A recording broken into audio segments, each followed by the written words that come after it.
कर्म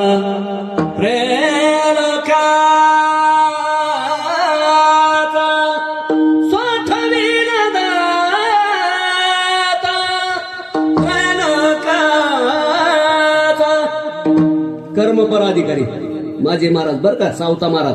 कांदा मुळा भाजी आपण कर्मपर श्रुतीचं वर्णन करतोय. ज्यांनी ज्यांनी ईश्वराला कर्म समर्पित केलं तया सर्वात्मका ईश्वरा स्वकर्म कुसुमांची विरा पूजा केली होया पारा तुषा लागे मनोनिते पूजे रिझले आत्मराजे वैराग्य सिद्धी देई जे पसायता. अशी जर भक्ती केली त्या गोपिकेसारखी तर परमात्मा संतुष्ट होतात आणि एक दिवस वैराग्य म्हणून प्रसाद देतात.